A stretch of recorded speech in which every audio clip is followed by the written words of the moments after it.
Bon, écoutez, il est l'heure, hein, pas la même selon les personnes qui participent donc à ce webinaire. Je vous rappelle qu'on est très francophone, et donc on est à la fois au Canada en ce moment, en Europe et en France, et aussi donc en Afrique. Donc l'heure européenne, disons, c'est 17h30, 11h30 donc à Montréal. Je vous accueille donc sur un nouveau webinaire dont le contenu a déjà été évoqué précédemment lors du webinaire qui avait été consacré à la blockchain. Cette fois-ci, on va regarder certains aspects de la blockchain qui n'ont pas été évoqués jusque-là, c'est-à-dire, entre autres, toutes les problématiques de preuve. Et ça, c'est quelque chose quand même qui est assez fascinant. Et je vais essayer de vous démontrer que même si on dit le contraire aujourd'hui, et qu'on entend assez souvent, la blockchain, c'est encore un machin qui n'arrivera jamais, je ne suis pas du tout d'accord avec ça. Mais il ne faut pas être trop pressé, et j'essaierai d'expliquer. Maintenant, pour bien comprendre donc, les enjeux qui sont derrière, il faut quand même essayer de se coltiner quelques aspects qui ne sont pas très évidents. Alors, ce que je vais faire, je vais donc partager mon écran, si vous voulez bien maintenant, et donc je vais disparaître, je vais me retrouver donc en petite vignette, et donc vous aurez donc l'écran normalement, qui par ailleurs, je vous signale, donc est à votre disposition, si vous voulez donc le regarder, hein, si vous avez besoin. Alors, nous sommes maintenant donc dans la blockchain, dans les preuves de la blockchain. Alors, le titre que j'ai donné à ma présentation, c'est Blockchain, spermatozoïdes et kolkhoz soviétique, même combat. Alors, vous me direz, mais qu'est-ce que viennent faire les spermatozoïdes et les kolkhozes soviétiques là-dedans? Eh bien, je vais vous montrer que finalement, la comparaison que l'on peut faire entre les mineurs et les spermatozoïdes d'un côté et entre les kolkhozes soviétiques et les blockchains de l'autre, finalement, ne sont pas aussi stupides que cela. Alors, quel va être le sommaire que je vais suivre? D'abord, on va rappeler, si vous le voulez bien, le concept global de blockchain, hein, qui est une architecture, hein, c'est une architecture, c'est pour ça, il ne faut pas être trop pressé aujourd'hui, c'est une architecture qui de toute façon va s'imposer non pas comme un produit extraordinaire, mais parce que ça répond à un besoin qui est celui, disons, du déport d'une vérité comme on le verra plus loin. On va donc rappeler ce que sont les chaînes, d'où le nom, blockchain, les blocs et les transactions, et puis le cœur donc d'une blockchain qui est finalement le principe de la mise à jour d'une vérité unique. On va regarder quelles sont toutes les grandes familles de preuves d'autorité, parce qu'il n'y a pas que les preuves de travail ou les preuves d'enjeux d'Ethereum, mais il y en a un grand nombre, il y en a à peu près une trentaine qui existent aujourd'hui. Un peu comme pour l'intelligence artificielle, malheureusement, il y a certains aspects, disons, des blockchains. Si vous voulez vraiment être pertinent demain, lorsqu'on en aura besoin, eh bien, il va falloir faire un petit détour ou un retour vers les mathématiques. Oh, ce n'est pas très compliqué, mais quand même, il faudra faire un petit effort. Les preuves d'autorité, hein, eh bien, elles répondent à ce qu'on appelle le théorème de Cap, que peut-être ceux qui ont suivi donc, le webinaire ou les formations sur les bases de données NoSQL ont entendu parler, parce qu'on c'est la même chose. C'est un théorème hein, qui régit finalement donc, la blockchain et les preuves d'autorité, avec trois aspects, sachant qu'aucune preuve d'autorité ne sera capable d'assurer les trois aspects, exactement comme pour une base de données NoSQL. On parlera également de l'impossibilité FLP et puis des limites de la tolérance aux failles. Et là, ça concerne le réseau, on y viendra un peu plus loin. Je vais me focaliser donc sur la preuve de travail, donc proof of work, donc des bitcoins, on va prendre comme exemple. Encore une fois, j'insiste bien sur un point. Ce qui m'importe en ce moment, ce n'est pas donc les bitcoins. Ce qui m'intéresse, ce sont les techniques qu'il y a derrière, et en particulier donc les techniques donc de diffusion, donc de déport donc de données d'une vérité partagée par un grand nombre de personnes. Alors, je vous reviens si vous le voulez bien. Alors, donc, on va parler également de preuves d'enjeu, hein, ce qu'on appelle les proof of stack d'Ethereum, inventé par un jeune homme, hein, Ethereum, qui est un canado-russe qui a des moins de 25 ans à l'époque, il y a une vingtaine d'années. On va comparer ces preuves d'autorité avec d'autres techniques, et puis on va voir à la fin pourquoi je crois qu'il est essentiel de s'intéresser de près à ce monde nouveau. Ça, c'est quelque chose qui me paraît véritablement très important, et ce n'est pas toujours partagé donc par tout le monde. Alors pourquoi je fais une comparaison avec les kolkhozes? Ben, écoutez, au fond, quand on se souvient ce qu'étaient les kolkhozes donc en 1917, hein, c'était quoi? C'était un moyen de récupérer finalement des ressources. C'est-à-dire, kolkhoze, c'est une contraction, ben, je ne vous dirai pas ça en russe parce que je ne sais pas le parler, que vous voyez ici, mais que tout le monde connaît bien entendu, qui veut dire économie collective. Et c'est donc l'appropriation par les acteurs, j'insiste bien par les acteurs, de la gestion et du développement des ressources qui sont mises en commun. Ben, finalement, ça ressemble énormément à une blockchain, parce qu'une blockchain, c'est le fait que la vérité qui n'est pas partagée mais distribuée, puisque tout le monde a la même, eh bien, n'appartient plus à une banque centrale, où, vous voyez, ce n'est plus une entité centrale donc, qui va être propriétaire de tout. Donc, ça ressemble énormément, finalement, à un kolkhoze. Bien, la vérité donc n'appartient plus à une entité centrale.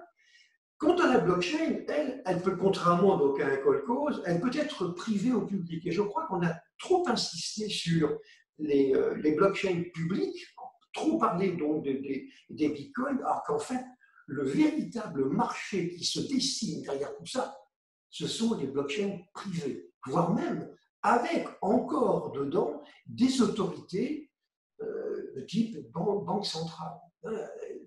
Une blockchain n'est pas obligée de respecter le modèle tel qu'il a été implémenté par les bitcoins. Il y a toute une architecture qui englobe ce concept.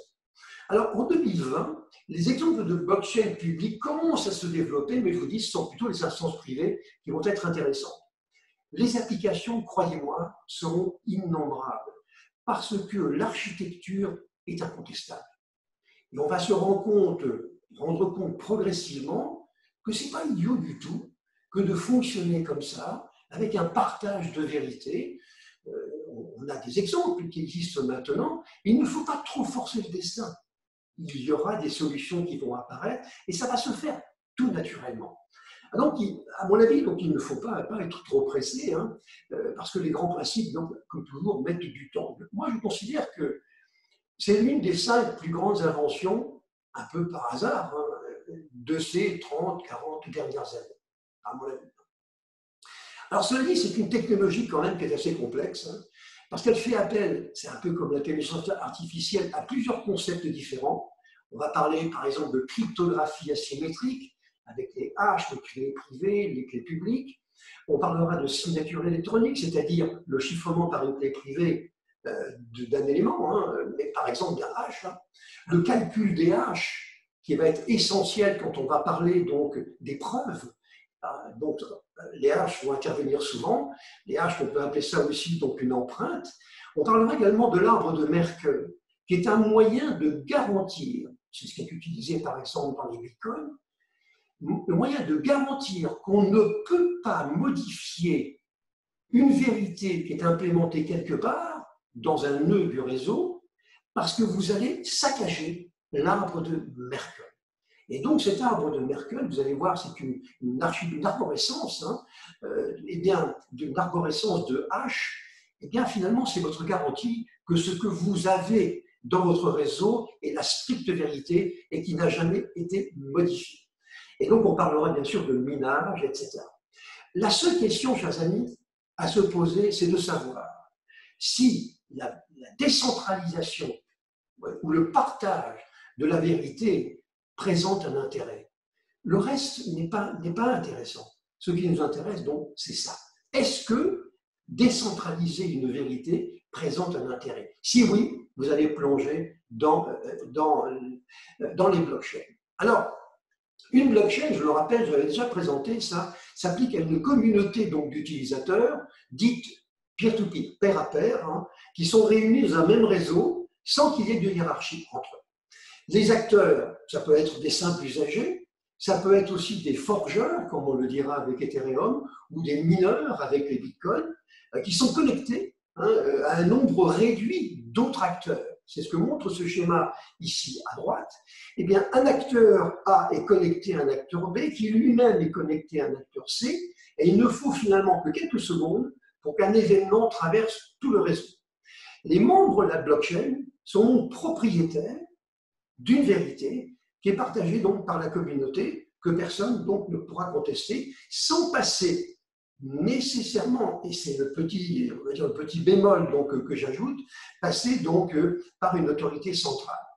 Eh bien, ces membres des blockchains, de la blockchain, vont effectuer des transactions qui sont des opérations élémentaires, hein, qui sont regroupées dans des blocs, envoyés et partagés par les autres membres dans l'opération dite de minage. Et on verra un peu plus loin que le choix du mineur, c'est ça la fameuse preuve.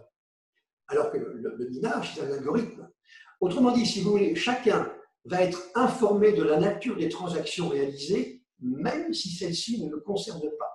Vous savez tous, les bitcoins, eh bien, vous possédez sur votre machine ou l'opérateur qui travaille pour vous possède la totalité des opérations qui ont été réalisées sur les bitcoins.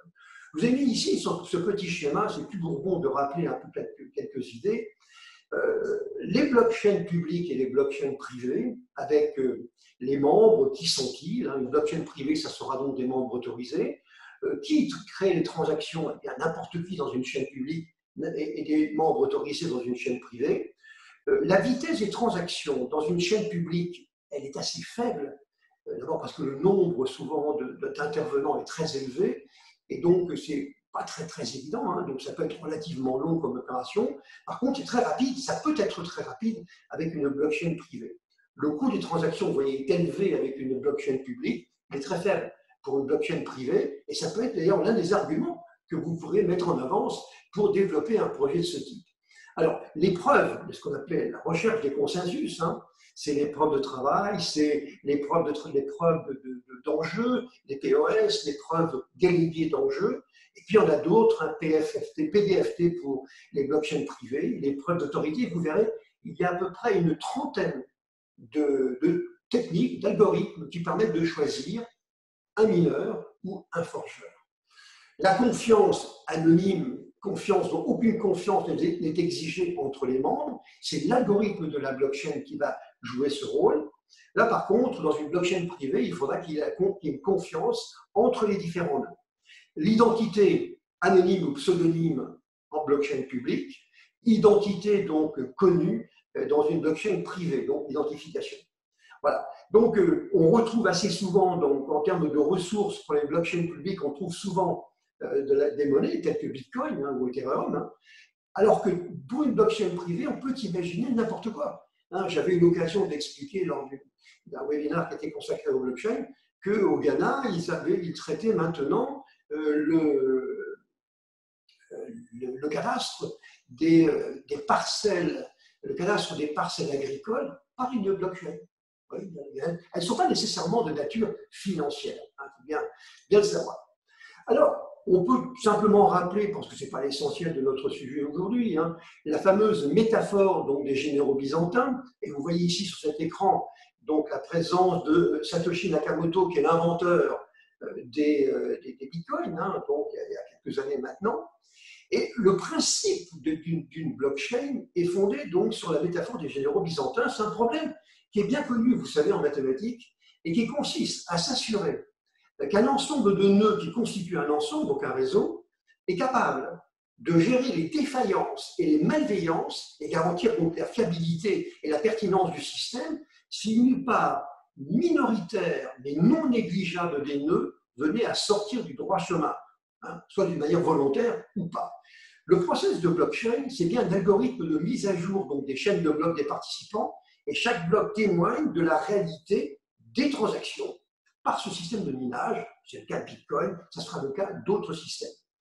La blockchain, donc, est bien un ensemble de blocs, là je ne fais que rappeler des choses qui sont archi connues, hein, qui sont ajoutés par minage au fur et à mesure donc, des transactions, identiques pour l'ensemble des acteurs. Je possède exactement la même copie du portefeuille d'opérations réalisé que mon voisin ou quelqu'un qui se trouve à Vladivostok, au fin fond donc, de la Russie. Les mineurs fournissent la puissance de calcul nécessaire pour effectuer les mises à jour dans le réseau. Et c'est donc cette mise à jour d'une grosse base de données, attention, j'ai utilisé le mot décentralisé, je pense que ce n'était pas le meilleur. Il vaudrait mieux parler de base répliquée, parce que plusieurs mineurs, d'abord c'est la même base, hein, ce sont les mêmes données qui sont répliquées, donc c'est plus de la gestion de fichiers d'une certaine manière. Plusieurs mineurs sont susceptibles de tenter de proposer leur mise à jour à l'ensemble donc, des nœuds du réseau. Et le problème des généraux byzantins se situe bien là. Combien de mineurs malveillants sont susceptibles d'être détectés par N mineurs autorisés à intervenir? C'est entre le nombre de mineurs malveillants et le nombre de mineurs autorisés par rapport à la population. Et donc, cette métaphore des généraux byzantins, ça a été quand même le cœur et le fondement de ce qu'on va appeler peut-être l'invention de Satoshi Nakamoto, qui est un physicien nucléaire, qui aujourd'hui est quand même propriétaire d'un très grand nombre de bitcoins, ce qui peut jeter le flou quand même sur l'intérêt de cette monnaie dite cryptographique. Alors, bon, maintenant, j'en viens donc, puisqu'on vient progressivement donc, aux opérations donc, de preuve, je voudrais vous parler des 5 phases de la blockchain. C'est pour vous montrer que, en fait, vous pouvez parfaitement développer des applications qui sont structurées comme une blockchain. Et c'est en cela, à mon sens, que la technologie présente un intérêt. Vous voyez, on peut très bien choisir une solution. Vous voyez, d'abord, on peut regrouper, première phase, des transactions qui sont établies par les utilisateurs, membres de la communauté, c'est-à-dire les finances, les universités, le stockage, mais vous prenez n'importe quoi. C'est vous qui décidez, si dans le cadre d'une blockchain privée par exemple, quelle est la nature des transactions que vous allez donc traiter. C'est la première phase. Et si ça présente un intérêt de diffuser cette connaissance partagée donc, de ces transactions. Ensuite, c'est la diffusion des transactions à la communauté. Bon, il faut diffuser toutes les transactions à l'ensemble des partenaires présents donc, de la communauté. Troisième opération, c'est là où interviennent donc les mineurs et les forgeurs qui vont constituer des blocs à leur convenance avec ces transactions. En se servant, on va voir un peu plus loin, des mempools, c'est-à-dire un ensemble de transactions qui n'ont pas encore fait l'objet d'une opération donc, de minage. Ensuite, vous avez la quatrième phase, c'est la preuve de quelque chose, parce qu'on va faire du minage très bien, mais encore faut-il donc pouvoir constituer donc, les blocs. Et pour ça, on va donc choisir et déterminer, choisir donc un mineur. Je vous demande pardon juste un instant, je vois qu'on y a une conversation ici. Alors attendez, j'espère qu'il n'y a pas de souci particulier. Non, on est tous là, donc il n'y a pas de problème. Bon, ok, bon, parfait. On va donc continuer. Donc, vous voyez, la quatrième phase, c'est la preuve de quelque chose. C'est là où on va choisir donc le mineur ou le forgeur. Et la cinquième opération, ça sera donc la mise à jour des blocs pour chacun des utilisateurs. Mais vous avez quand même une certaine liberté dans le choix des technologies que vous allez mettre dans ces différentes phases. Vous n'êtes pas contraint à utiliser celle d'Ethereum ou celle de Bitcoin. Vous pouvez même inventer des algorithmes à vous pour choisir un mineur ou un forgeur. Vous voyez, il y a encore tout à faire. Et vous verrez que dans les années à venir, on verra apparaître de plus en plus, non seulement bien sûr des API pour développer des applications, mais également des modèles, des espèces de modèles de référence à partir desquels dont vous pourriez vous inspirer pour développer des applications qui justement vont être fondées sur ce partage de vérité. Vous voyez, donc ça c'est vraiment essentiel, les cinq phases donc de la blockchain. Alors, maintenant, La mise à jour. Alors c'est là où on va trouver donc l'approche, le fameux minage, hein, l'approche avec les spermatozoïdes. Vous allez me dire, mais c'est un peu, qu'est-ce qui lui prend de faire cette comparaison un peu curieuse avec les spermatozoïdes. Alors je rappelle quand même que le minage, c'est un algorithme dont la finalité est de mettre à jour la vérité, portée par chacun des participants. Ça peut être un portefeuille de titres, on le voit ici, des opérations boursières d'une place de marché, le cadastre que j'ai évoqué tout à l'heure, un portefeuille de monnaie cryptographique telles que les bitcoins, des preuves de possession immobilière, etc. Le principe veut qu'il n'y ait qu'une seule vérité qui est partagée par tout le monde et il n'y a qu'un seul intervenant qui fera la mise à jour de cette vérité à un instant donné. Il n'y a qu'un seul intervenant qui, à un moment donné, va faire la mise à jour. Le minage, et donc il est issu de quoi? Eh bien, il est issu de la mise en concurrence des candidats à la mise à jour. Alors, ils vont être rémunérés pour ça. Ils vont être extrêmement nombreux dans le cas de la Bitcoin, et ça, c'est son gros inconvénient, mais il n'y en aura qu'un dans d'autres technologies d'apport de preuves. Vous voyez, ça va dépendre. Et donc, c'est la manière dont ces lauréats seront choisis qui constitue donc le cœur des procédures de preuve, ce que l'on va appeler également la recherche de consensus. Alors, les candidats au minage vont apporter la preuve d'abord qu'ils sont éligibles, hein, bien sûr, à la mise à jour. Et donc, parfois, vous allez voir des méthodes d'apport de preuve, par exemple, où il faut démontrer que vous travaillez depuis longtemps. Bon, c'est une façon de prouver son éligibilité. On pourrait même imaginer l'éligibilité donc basée sur une nationalité. D'ailleurs, vous savez qu'en ce moment, des administrations dans beaucoup de pays sont en train de réfléchir à implanter donc une blockchain pour les élections. Alors, pour l'instant, il y a encore quelques soucis, on va dire, de sécurité, mais l'objectif n'est pas du tout idiot. Donc, alors, il faut qu'ils apportent la preuve de leur éligibilité, que la chaîne de blocs qu'ils proposent, c'est qui va donc venir se superposer aux chaînes existantes de chacun des participants est la plus pertinente. Mais la plus pertinente, ce n'est pas nécessairement la valeur marchande qu'elle représente, ça peut être aussi le respect de ce qu'on va appeler un peu plus loin un challenge. C'est assez sophistiqué et intéressant. Alors c'est comme le spermatozoïde, hein, au fond. Il y a beaucoup de candidats au départ à la fonction reproduction, mais vous savez, il n'y en a qu'un seul de retenu qui l'emporte sur des critères spécifiques. Il va plus vite, il est plus gros, je ne sais pas, en tout cas, il n'y a qu'un gagnant. En fait, si vous voulez bien, si vous me pardonnez encore une fois cette comparaison un peu curieuse, mineurs et spermatozoïdes, c'est un peu le même combat. Il n'y a donc que la finalité donc, qui change. Alors, simplement, je rappelle ici, parce que je crois que vous connaissez ça bien, je rappelle donc ce que sont donc les transactions des blocs et des chaînes.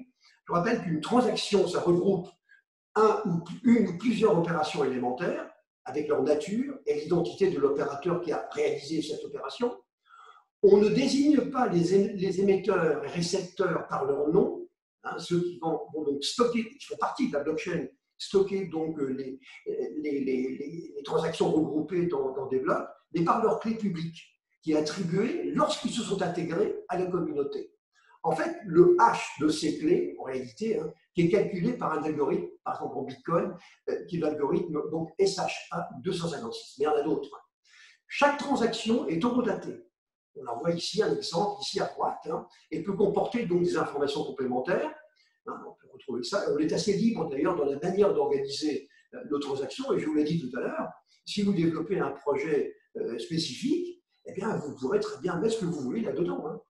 La transaction qui est ici, elle est signée électroniquement, c'est-à-dire que l'auteur de la transaction va chiffrer le hash. Je rappelle que le hash, c'est une empreinte, c'est-à-dire que c'est une suite binaire qui fait maintenant 192 ou 256 bits et qui caractérise donc le document ou ici la transaction que l'on veut caractériser.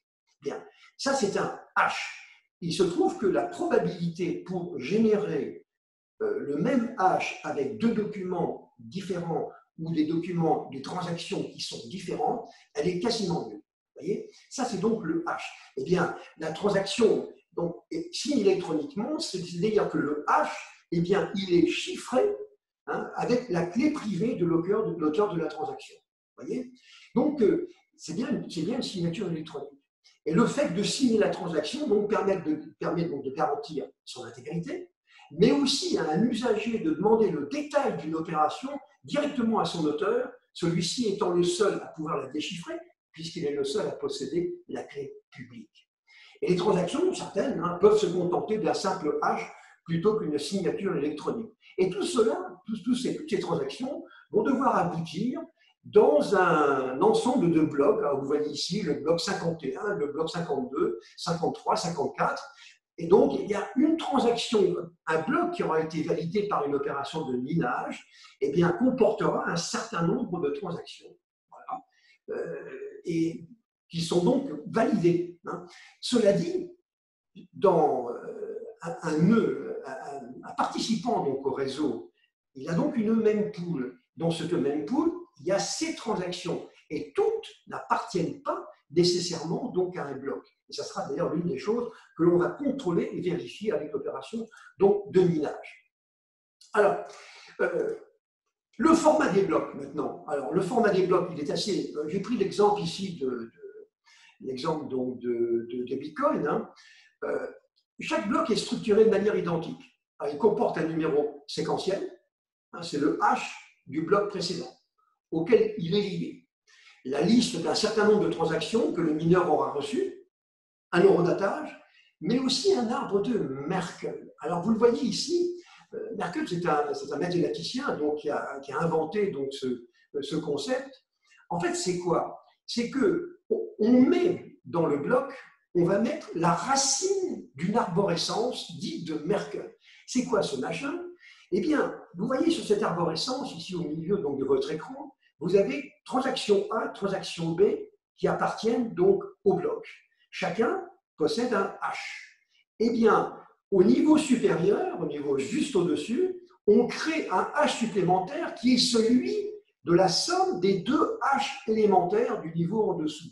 Et comme ça, on remonte jusqu'à arriver à la racine de l'arbre de Merkle. Ce qui fait que si jamais quelqu'un, par inadvertance, mais plutôt de manière volontaire, décide de trafiquer donc, un élément de cette chaîne, eh bien, ça ne collera plus, parce que ça ne sera plus la même racine, et ça se verra immédiatement. Donc, on ne l'acceptera pas. Vous ne pouvez pas modifier cet arbre de Merkle. Bon. Chaque bloc comporte donc un numéro qui va l'identifier à l'intérieur de la chaîne, et puis donc aussi le hash du bloc précédent. Donc c'est une identification qui se fait sur 32 octets, 32 bytes, et ça lui sert de lien avec les autres blocs. En fait, une chaîne de blocs plutôt, c'est un ensemble de blocs qui sont chaînés par ça. Voilà. Et donc c'est clair quand on a compris cela. Maintenant, je vous l'ai dit, on a une certaine liberté quand même pour choisir les solutions qui vous conviennent le mieux. Dans le contenu de ce que vous allez mettre dans chacun des blocs. À vous de l'imaginer. On n'est pas nécessairement coincé sur la technologie telle qu'elle est mise en œuvre par les bitcoins. Alors, la technique du minage. Quand une transaction est finalisée, acceptée, elle est diffusée dans le réseau, on l'a dit. Parmi les nœuds qui reçoivent l'information, certains vont donc jouer un rôle particulier. Ce sont les mineurs, les forgeurs. Alors, ces mineurs disposent de leurs propres ressources machines et ils vont s'en servir pour proposer un bloc et espérer être rémunérés en conséquence. La rémunération, pour des questions de sécurité, pour éviter que des mafieux viennent prendre la totalité donc, des rémunérations, eh bien, elle diminue maintenant. En fait, elle est divisée par 2 tous les 4 ans, soit à peu près tous les 210 000 blocs. Elle est calculée donc en fonction des ressources globales des mineurs. Plus ces ressources sont élevées, plus la rémunération est faible. La récompense d'origine du temps du créateur donc de Bitcoin, elle était de 50 Bitcoins, ce qui aujourd'hui représente beaucoup d'argent, puisque le coût actuel donc, des bitcoins est quand même très élevé. C'est descendu donc en 2019 à 12,5 bitcoins et ça va tomber maintenant à 6,25. Donc pas beaucoup. On essaye, si vous voulez, de ne pas trop inciter des organisations mafieuses de récupérer la totalité de ce qui est mis dans la balance. Les mineurs reçoivent donc, comme les autres, un certain nombre de transactions et leur travail, c'est donc de les valider et de les constituer en bloc. chaque bloc portant un numéro. Bien. Le travail de minage va donc consister à proposer d'ajouter ce bloc qui viendra se placer au-dessus de la chaîne existante partagée par tous les membres.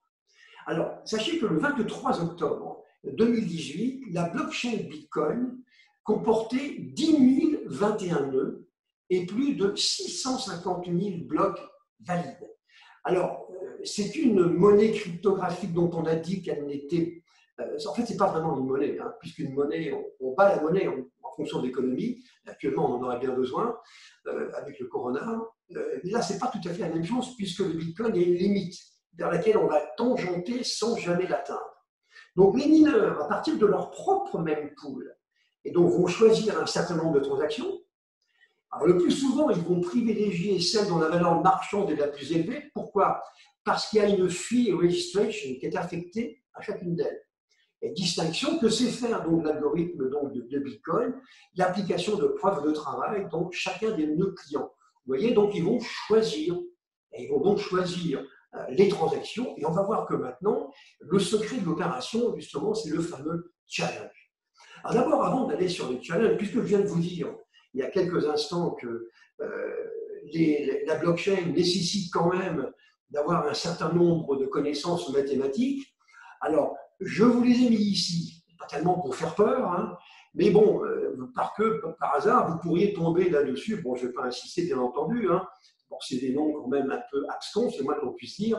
Le protocole de Fiat-Shamir, la version partielle de H, le séquençage donc, de H, le puzzle qui est fondé sur des échanges qui sont bien connus en cryptographie, donc de Diffie-Hellman. Vous avez le protocole de Mbound, le cycle de Sisko, vous avez le Momentum Birthday Collision, etc. etc. Bon, le protocole de Score. On est dans un monde qui est quand même très très nouveau, hein, et donc qui intéresse à la fois les mathématiciens, qui intéresse les utilisateurs, qui intéresse aussi les mafieux, hein, et les criminels. Et donc il y a un arrière-fond tout de même donc, de technologie mathématique. Vous n'êtes pas obligé, parce que la plupart du temps, vous allez utiliser des systèmes, sauf si vous développez vos propres solutions à vous.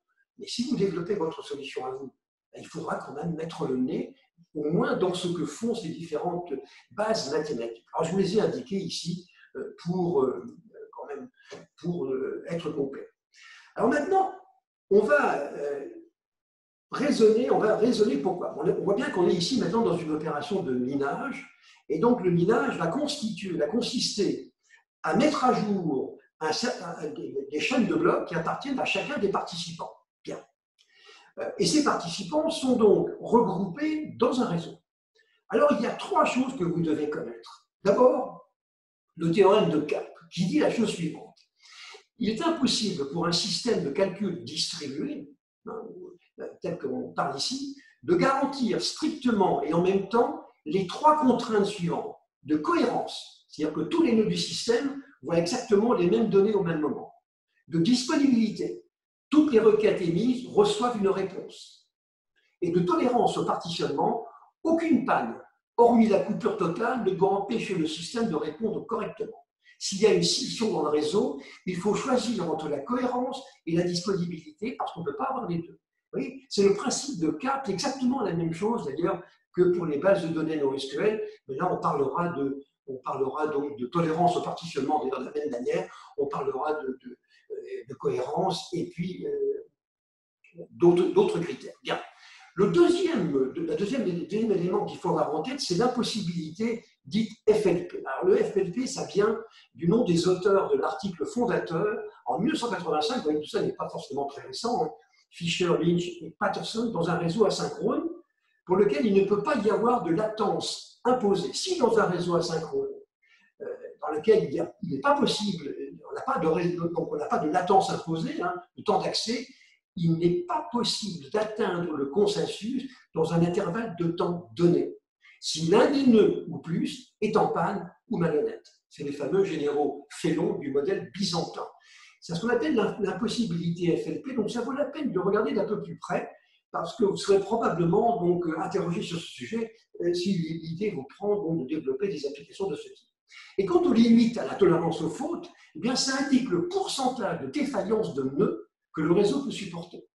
Un tiers, par exemple, avec un modèle partiellement synchrone, donc lui, synchrone, contraint par une latence donc donnée, mais qu'on ne connaît pas, et sans tolérance avec un modèle synchrone qui, lui, n'a pas de contrainte de latence, principe même de la synchronisme.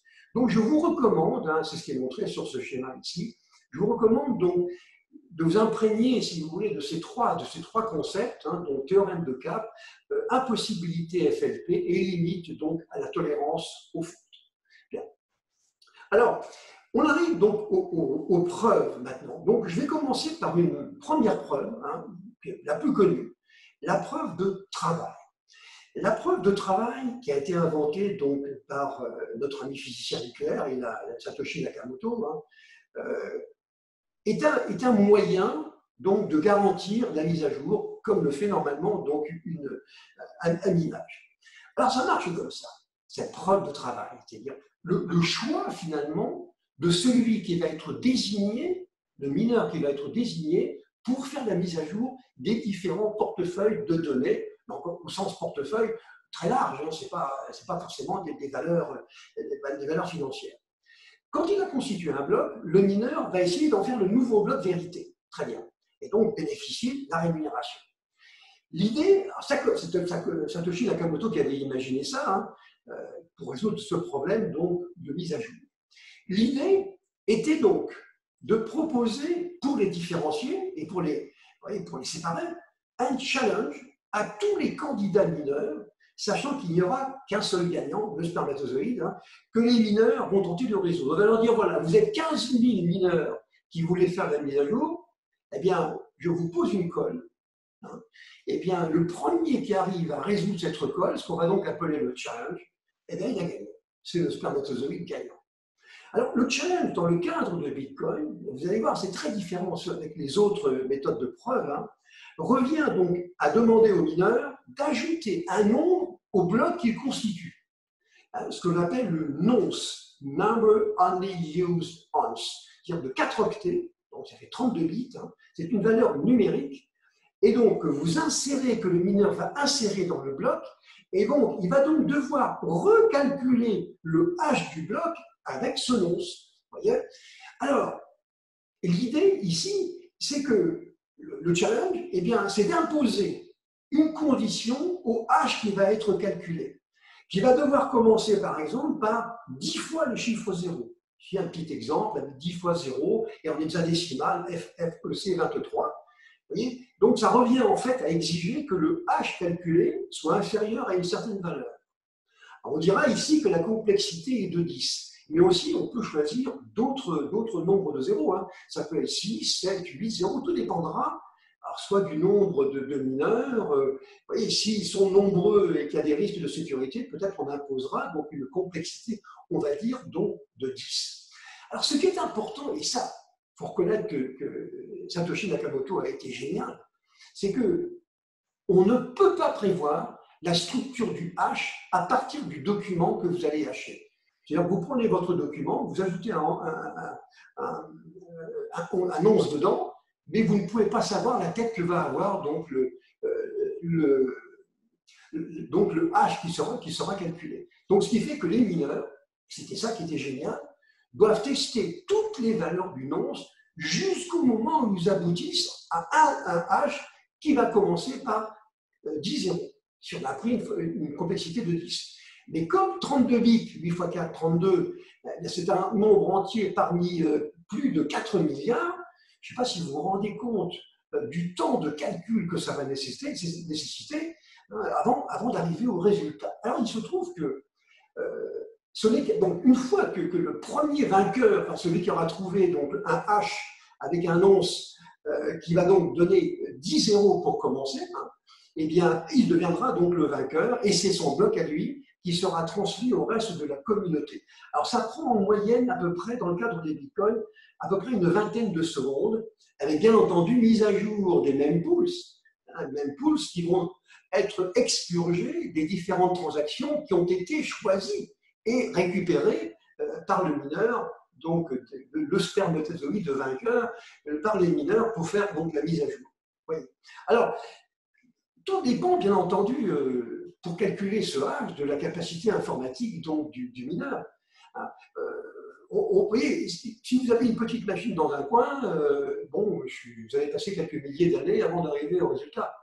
Si vous possédez des clusters, si vous êtes un criminel, et que vous utilisez les machines de vos victimes pour faire ces calculs, vous y arriverez. Mais là, on est dans le domaine de la criminalité.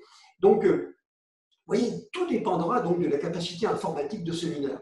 Le temps de calcul actuel moyen d'un hash dans un Bitcoin est de l'ordre de 10 minutes. Vous voyez, et l'algorithme de Bitcoin, donc, qui est implémenté dans la communauté, adapte en fait le niveau de complexité du challenge de manière à rester à peu près dans ses eaux. Et la question, je vous dis, se pose à peu près tous les 2116 bitcoins. Pas à peu près, tous les 2116 bitcoins. Alors, mathématiquement, deux mineurs distincts peuvent trouver la clé en même temps.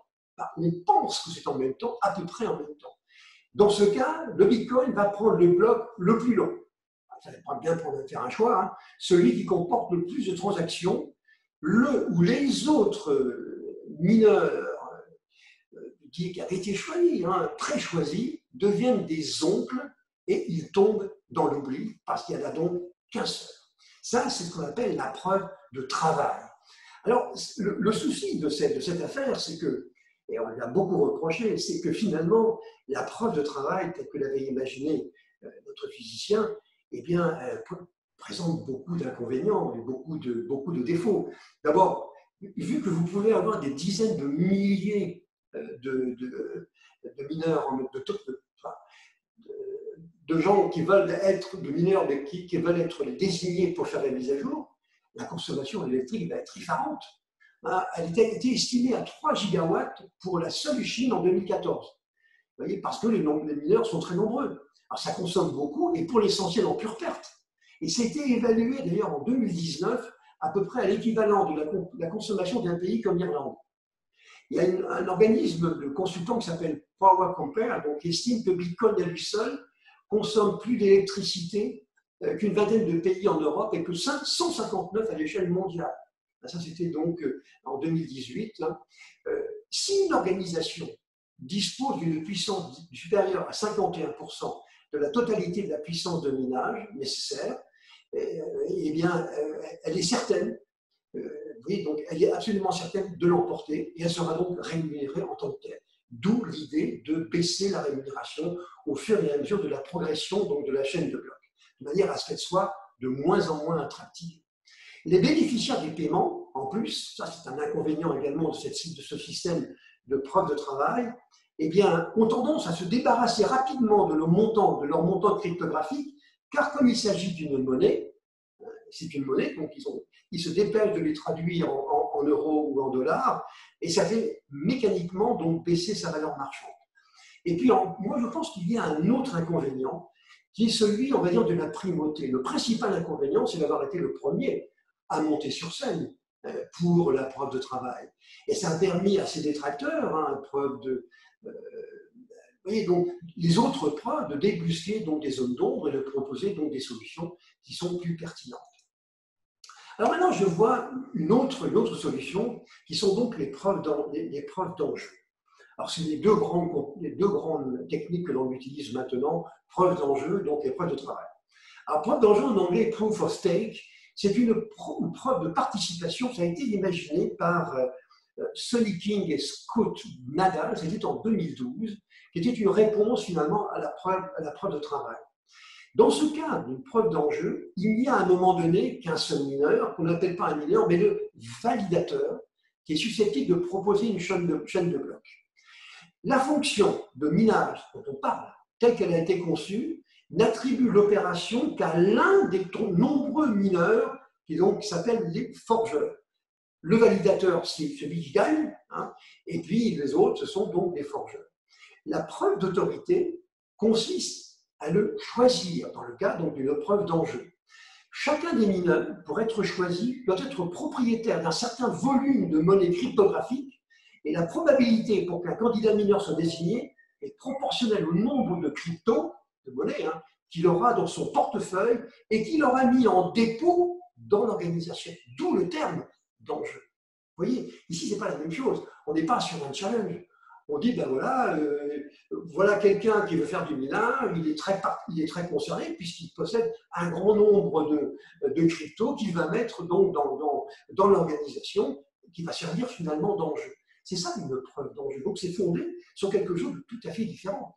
Et d'ailleurs, vous voyez ici sur la droite, vous voyez notre ami Vitalik Buterin, ce jeune donc russo-canadien ou canado-russe, qui est à l'origine d'Ethereum, pas l'origine de la preuve d'enjeu, mais maintenant donc a adopté donc une preuve d'enjeu et a remplacé la preuve de travail. C'est un exemple de migration de preuve d'enjeu.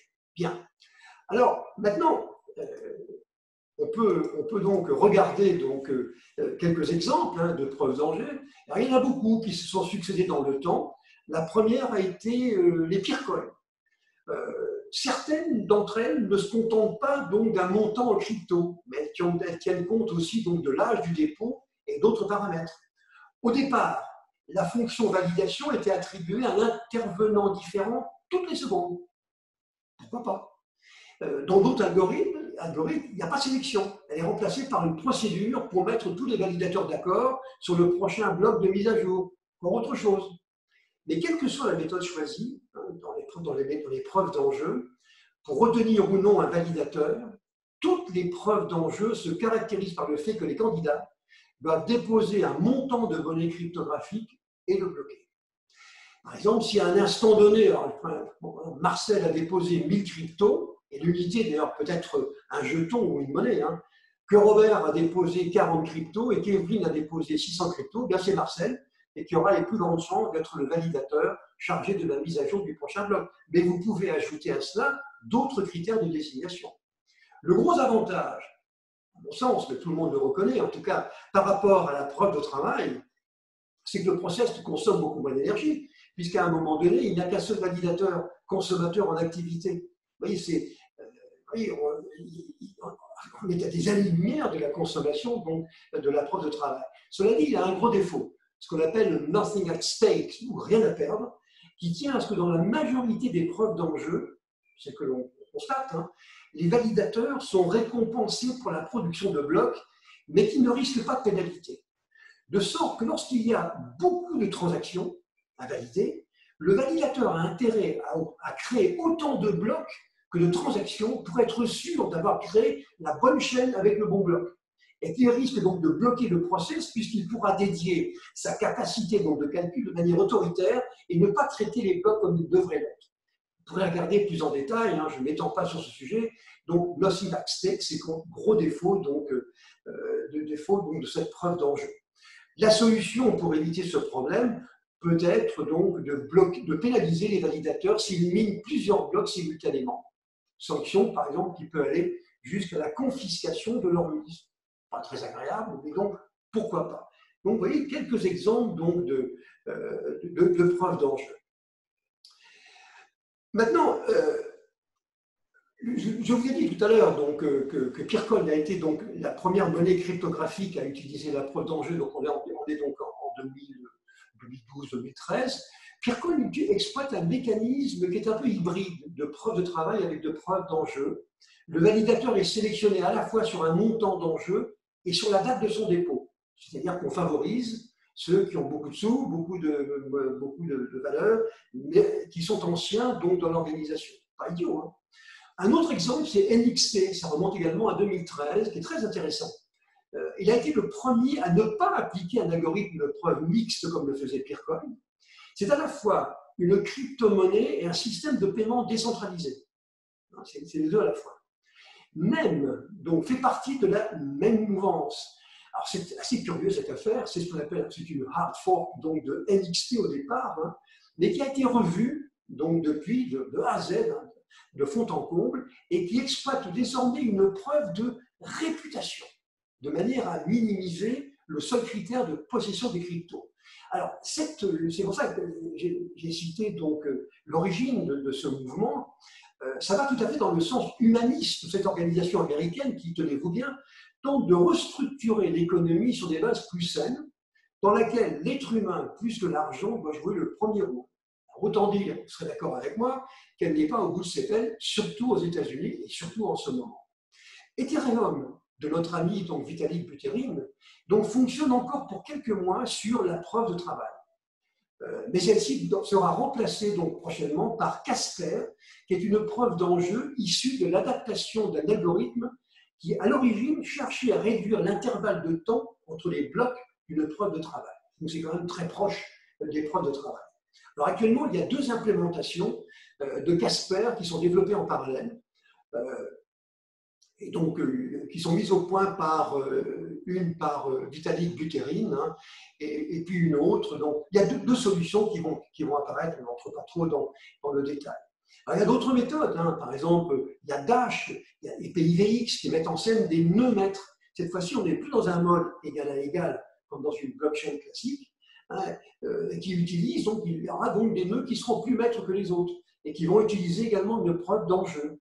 Les nœuds maîtres sont les membres du réseau qui possèdent un nombre de jetons supérieur à un certain seuil, 1000 Dash ou 10 000 PIVX.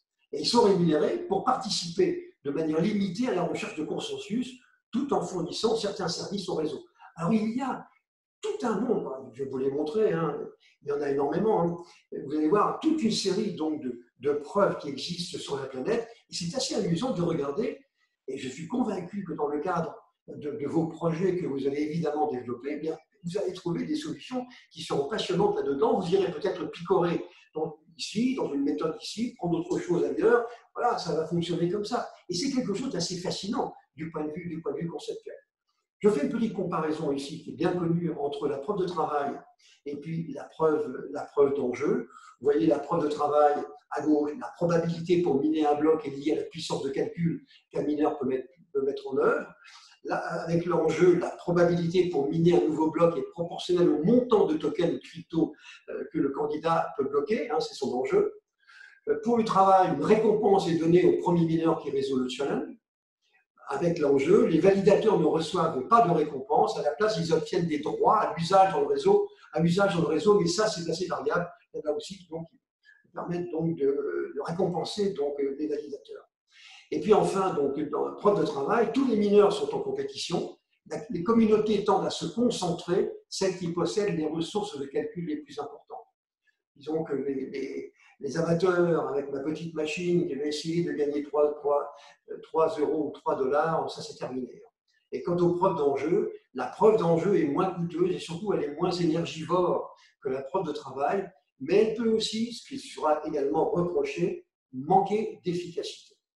Alors, dernière forme de preuve d'enjeu dont je voulais vous parler, hein, parce que le temps passe, même si c'est passionnant, ben on peut parler également de ce qu'on appelle la preuve d'enjeu déléguée. La preuve d'enjeu déléguée, c'est, là, les principes, c'est unicité ponctuelle non validateur, il n'y a qu'un seul validateur à un moment donné. Elle est fondée sur un mécanisme d'élection en temps réel et de réputation. Les candidats à la validation votent pour désigner des délégués.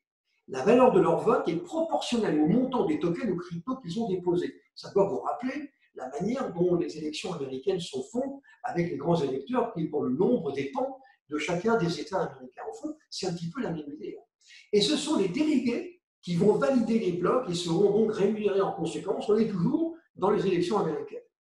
Plusieurs systèmes se réclament de la preuve déléguée, avec des appellations qui peuvent varier, des témoins, on appellera des témoins, des block leaders, on parlera également de producteurs de blocs, de nœuds de consensus, etc. Mais en fait, il s'agit toujours du même concept. C'est toujours pareil.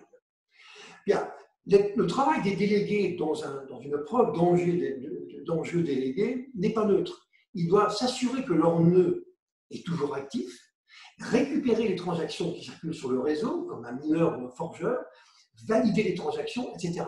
Il faut donc les motiver grâce à des récompenses mensuelles qui, là encore, comme avec les beacons, vont se réduire avec le temps. Alors, je vous donne quelques exemples donc, qui sont connus de preuves donc, déléguées. C'est les BitShares, c'est Stimic, c'est Arc, Lisk, EOS et Cardano. Bon, on n'est pas obligé de toutes les connaître, mais c'est vrai que c'est intéressant de regarder comment elles ont été mises en œuvre. Et donc, j'en viens évidemment à vous proposer tout un aéropage de familles de preuves d'autorité. Vous avez, vous les voyez ici, hein, là, plus de 30 donc de recherche de preuves de consensus qui toutes consistent donc à désigner les validateurs chargés du minage, du forgeage, de tout ce que vous voudrez. Alors, certaines méthodes techniques donc, sont rapides, hein, d'autres sont économiques, d'autres sont démocratiques ou peu consommatrices en énergie. D'autres encore vont favoriser donc, les possédants. Alors évidemment, on ne peut pas toutes les couvrir, hein, on ne peut pas toutes les connaître, d'autant qu'elles n'ont pas nécessairement la même pérennité. Il y en a certaines qui sont un peu folkloriques, qui sont plutôt du niveau universitaire. Mais non, il y en a d'autres, ce n'est pas le cas. Hein. Et tout, bien sûr, tout va dépendre de la finalité de la communauté, par exemple pour une monnaie cryptographique ou tout autre usage donc, de la blockchain. Donc, je dis ce qui me paraît vraiment fondamental maintenant. Je suis convaincu, chers amis, que dans les mois à venir, avec l'explosion des applications de la blockchain, le minage et les algorithmes de preuve vont se multiplier, qui vont jouer, à mon sens, le même rôle qu'un langage et un framework, une API pour la programmation. Alors, pour la beauté du geste, voilà quelques exemples. Holochain, on a même pensé à un moment donné, est-ce que Holochain pourrait remplacer la blockchain? Alors qu'en fait, on parle ici, donc de la preuve. Hein. Il y a les POW, les preuves de travail retardées, utilisées par Komodo. La preuve de poids. Alors, le poids, ce n'est pas le nombre de kilos. Hein. La preuve de poids, ça peut être une assise financière, ça peut être une réputation. Pourquoi la réputation, c'est encore autre chose. Vous avez la preuve d'autorité, hein, qui est utilisée, donc la preuve d'autorité qui est utilisée par Ethereum, donc Kovan, Testnet, vous avez VeChain qui se sert de ça. Donc la notion d'autorité. Vous avez la preuve de temps passé, un concept qu'on connaissait bien autrefois, l'elapsed time. Donc, technique qui est utilisée par Hyperledger et Sawtooth. Vous avez la preuve de capacité, donc utilisée par la preuve d'espace, par Burstcoin, par Kia, Spacemint. Vous avez la preuve de réputation. Alors, la réputation étant un concept qui est très précis, hein, avec les preuves d'autorité, et donc celui qui va être choisi, c'est celui qui a la meilleure réputation. Voilà. Il y a la preuve d'histoire également, la preuve d'importance. Vous me direz, souvent, ça se rejoint. Preuve d'importance, preuve d'histoire, preuve de réputation, tout ça, c'est un petit peu la même idée. La preuve d'identité, la preuve de stake velocity, donc la vitesse d'exécution de l'enjeu. Bon, vous avez la preuve of burn, donc POB, utilisée par Slimcoin et par TGCoin. Vous avez la preuve de crédibilité, POB également, qui est utilisée par IOST. Alors, la notion de crédibilité, c'est peut-être un mélange, on va dire, d'importance, également de réputation, mais vous pouvez parfaitement décider, vous, de ce que vous avez attaché à cette notion de crédibilité. La preuve de temps, la preuve de recherche, capacité de recherche utilisée par Microsoft. Hein. Vous avez la tolérance aux fautes byzantines, Hyperledger, dans Linux. Vous avez Stellar Ripple Dispatch. Vous avez la preuve d'existence également. Bon, vous avez Raft, la preuve d'activité. Vous avez le Nano qui utilise le bloc Ledis, Spectre. Bon, vous avez toute une série. Tout ça, toutes ces techniques-là, ce sont des techniques qui consisteront donc à choisir le mineur, le validateur, le gagnant, le spermatozoïde, tout ce que vous voudrez, qui fera la mise à jour donc avec le bloc de transaction qu'il aura construit dans tous les nœuds appartenant donc du réseau, appartenant à la communauté. C'est ça une preuve d'autorité. Comme quoi, vous voyez, on est quand même relativement loin du monde des bitcoins. Hein. La blockchain, c'est ça. Et ce qu'il faut bien voir, et c'est pour ça que j'attache beaucoup d'importance à ce domaine. Et d'ailleurs, je ne suis pas le seul. Hein, le gouvernement canadien au Québec a décidé d'investir 200 millions de dollars dans la formation des informaticiens dans 3 domaines, que sont les objets communicants, l'intelligence artificielle et la blockchain. Alors, les mauvaises langues disent oui, mais on ne voit pas grand-chose pour l'instant. C'est vrai, mais vous verrez que ça viendra. Et dans les 10 ans qui viennent, c'est une architecture qui va devenir évidente, qu'on n'appliquera pas nécessairement, mais qui présentera souvent de l'intérêt. À vous maintenant d'avoir de l'imagination, de vous dire, tiens, je pourrais peut-être faire des choses comme ça, en mode privé, comment je pourrais donc définir finalement on va dire, une importance ou une réputation qui me soit spécifique. C'est à ce moment-là, on tombe vraiment dans, véritablement dans des solutions qui sont personnalisées. Voilà ce que je voulais vous dire, chers amis, donc sur les preuves donc, de la blockchain. Alors, je vous rappelle les rendez-vous que nous avons ici. Donc, la semaine prochaine, mercredi, on parlera d'un sujet que je trouve très intéressant, qui est la planification des projets Scrum. Vous voyez, les réseaux LP1, les runtime modernes, les nouvelles méthodes de travail, ça c'est important maintenant qu'on est en post-Covid, les certifications contre les diplômes et les techniques donc, nouvelles de PO. Voilà, donc, je vais... OK, voilà. Donc, écoutez, je vais vous dire au revoir maintenant. Et vous voyez, j'ai 14 secondes d'avance, c'est absolument lamentable, puisqu'il est donc ici en France, en tout cas 17h29 minutes 52 secondes. Vraiment, c'est pas bien, je suis désolé donc d'avoir été un tout petit peu en avance, mais maintenant, c'est l'heure. Voilà. J'espère vous retrouver bien souvent, chers amis. On va encore traiter par la suite.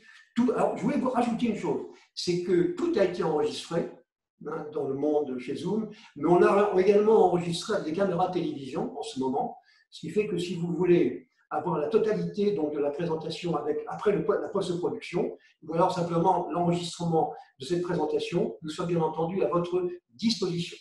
Je vous remercie infiniment et je vous souhaite bon courage pour la suite.